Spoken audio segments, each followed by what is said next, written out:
C'est un dimanche après-midi. T'as pas de réunion, pas de deadline. Personne qui t'attend quelque part. T'as décidé, vraiment décidé, que aujourd'hui, tu te reposes. Tu t'allonges sur le canapé. Tu prends ton téléphone.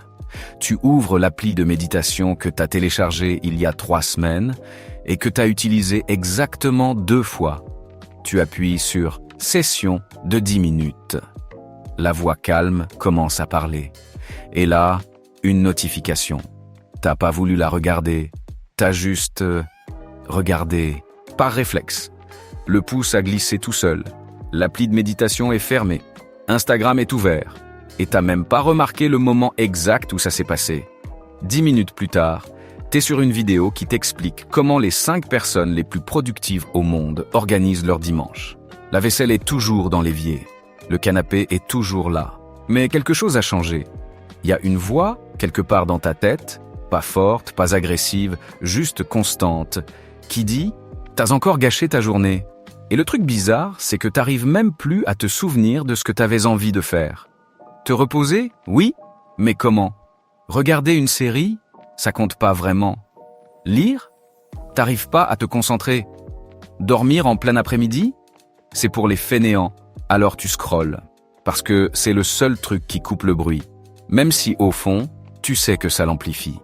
Si t'as déjà vécu ce dimanche-là, pas ce dimanche précis, mais ce dimanche, celui qui revient, ce vidéo est fait pour toi. Pas parce que t'as un problème. Pas parce que t'es paresseux ou sans volonté ou pas fait pour performer. C'est pas ça du tout. C'est parce que personne t'a jamais expliqué ce qui se passe vraiment dans ton cerveau quand tu essaies de te reposer. Et pourquoi ce cerveau-là est incapable de le faire normalement. Les neurosciences ont mis des décennies à comprendre ça. Et quand tu vas entendre l'explication, tu vas comprendre pourquoi la solution qu'on te vend partout, les applis, les routines matinales, les guides d'optimisation, empire exactement le problème qu'elle prétend résoudre. Laisse-moi te poser une question directe. Quand t'arrives pas à te reposer, quand tu scrolles au lieu de dormir, quand tu regardes du contenu productivité au lieu de décompresser, quand tu te lèves le lundi aussi fatigué que le vendredi, qu'est-ce que tu te dis sur toi-même? La plupart des gens dans ta situation répondent la même chose. Je manque de discipline, je suis paresseux, j'ai pas la volonté qu'il faudrait. Les autres y arrivent, pas moi. C'est ce qu'on t'a appris à croire. Depuis l'école, depuis la famille, depuis les réseaux sociaux qui te montrent des gens qui se lèvent à 5 heures du matin avec le sourire et un smoothie vert. Mais voilà ce que la psychologie dit à la place. Ce que tu vis, cette incapacité à vraiment décrocher, ce cerveau qui tourne en permanence même quand le corps est allongé sur le canapé, les chercheurs appellent ça l'hypervigilance chronique. Autrement dit, ton système nerveux est resté coincé en mode alarme. Et en mode alarme, le repos est neurologiquement impossible. C'est pas un défaut de caractère, c'est une réponse apprise. Ton cerveau a appris, quelque part, que s'arrêter est dangereux, que ne rien produire, c'est perdre de la valeur, que le silence, le vrai silence, sans stimulation, sans contenu, sans notification, est une menace, pas un refuge. Alors quand tu essaies de te reposer, il sabote. Pas par méchanceté, par habitude de survie. C'est pas de la paresse, c'est de l'épuisement déguisé en flemme. Et la différence entre les deux, elle est énorme. La paresse, c'est ne pas vouloir faire un effort. L'épuisement chronique, c'est ne plus avoir les ressources pour en faire et se sentir coupable de ne pas en avoir. T'as pas besoin d'une meilleure routine matinale, t'as pas besoin d'une appli de plus. T'as besoin de comprendre ce qui se passe vraiment dans ton cerveau et pourquoi le monde dans lequel tu vis a tout fait pour que tu n'aies jamais le temps de le comprendre. Et c'est là que ça devient vraiment intéressant, parce que l'explication scientifique de tout ça, elle est à la fois plus simple et plus sombre qu'on croit. Et elle commence par un concept que la plupart des gens ont jamais entendu. Imagine que ton cerveau est un bureau, pas un bureau rangé, un bureau de quelqu'un qui gère trop de dossiers en même temps, des papiers partout, des onglets ouverts, des post-it qui se superposent. Et au milieu de tout ça, tu essaies de te reposer en ouvrant un dossier de plus. Les psychologues appellent ça la charge cognitive. En anglais, cognitive load. Autrement dit, la quantité d'informations que ton cerveau traite à un moment donné. Et cette charge, elle a une limite. Quand tu l'atteins, le cerveau ne s'éteint pas, il tourne au ralenti, en surchauffe, incapable de traiter quoi que ce soit correctement. Ce que la plupart des gens croient, c'est que scroller sur Instagram ou TikTok, c'est vider ce bureau. Se vider la tête, faire une pause, c'est faux. C'est même l'inverse. Chaque vidéo que tu regardes, chaque photo que tu fais défiler, chaque notification que tu traites, c'est un nouveau dossier ouvert sur ce bureau. Ton cerveau ne se repose pas. Il continue de travailler, mais sur des tâches légères, fragmentées, sans fin. Ce que tu appelles flemme sur le canapé, neurologiquement, c'est du travail. Juste du travail déguisé en divertissement. Mais ça va encore plus loin. Ton système nerveux fonctionne selon 2 modes principaux. Le mode sympathique, que les chercheurs appellent aussi fight or flight, littéralement combat ou fuite, c'est le mode alarme. Ton cœur accélère, ton attention se rétrécit, ton corps se prépare à réagir. C'est le mode utile quand tu as un danger réel en face de toi. Et puis il y a le mode parasympathique, le mode récupération, parfois appelé rest and digest, repos et digestion. C'est dans ce mode que ton corps répare ses tissus, que ton cerveau consolide ses souvenirs, que tes émotions se régulent. C'est le mode du vrai repos. Le problème, c'est que ces 2 modes ne peuvent pas être actifs en même temps. C'est neurologique. Quand l'un est actif, l'autre est inhibé. Et voilà ce qui se passe pour toi. Ton téléphone, les notifications, le flux infini, le son des alertes, maintient ton système nerveux en mode sympathique en permanence. Pas en mode alarme intense, non. Mais en mode vigilance basse, continue. Comme un moteur qui tourne au ralenti sans jamais vraiment s'éteindre. Et dans cet état, le mode parasympathique, le mode où le vrai repos est possible, ne s'enclenche jamais complètement. T'es allongé sur le canapé. Ton corps est immobile. Mais ton cerveau, lui, est toujours en alerte.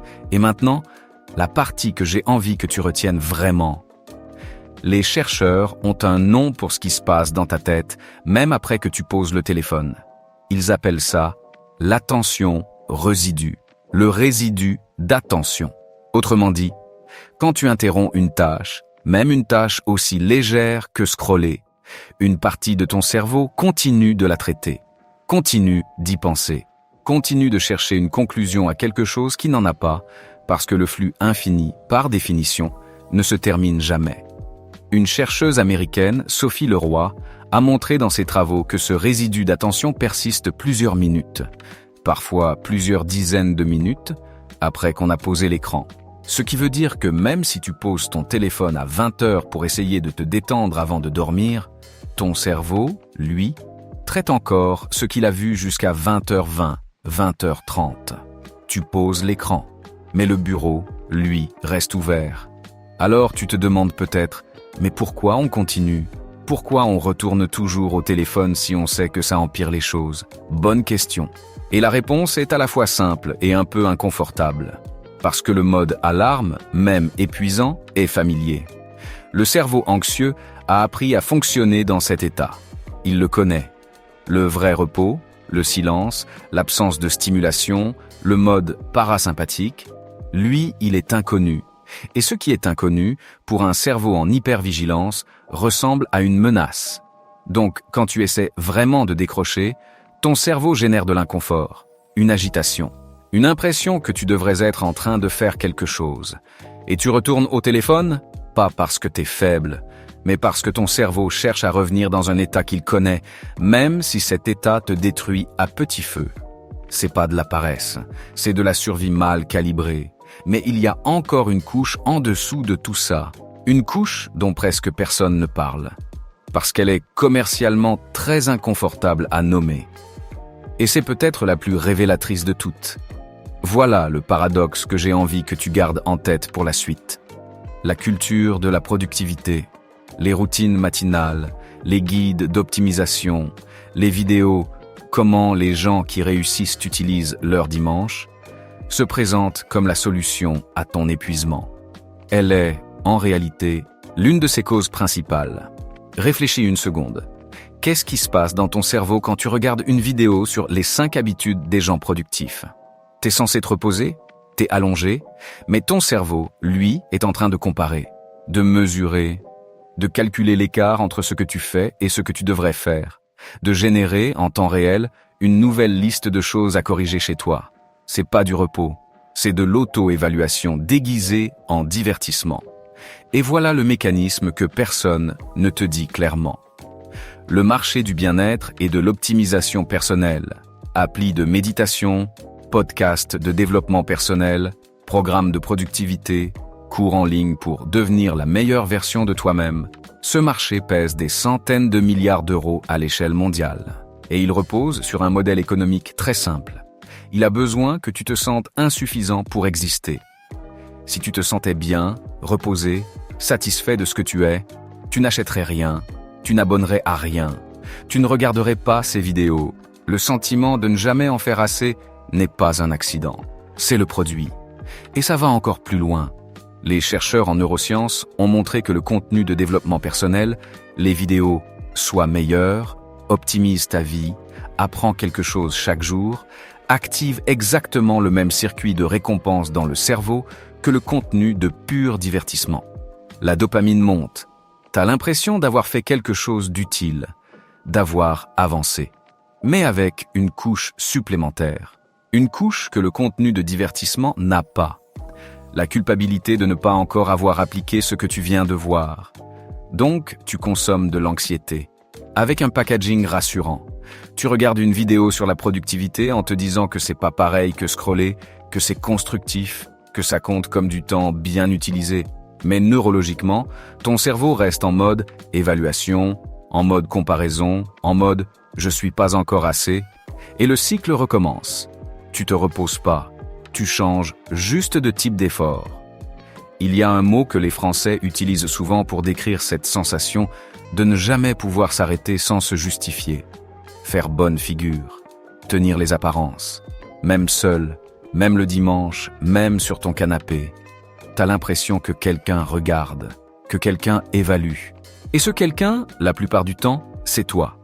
La question que j'ai envie que tu gardes avec toi pour la prochaine partie, et c'est une question difficile, donc prends le temps d'y répondre honnêtement, c'est celle-ci.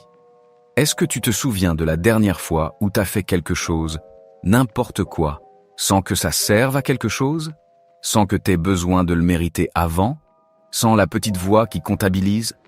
Parce que si t'as du mal à répondre, c'est important.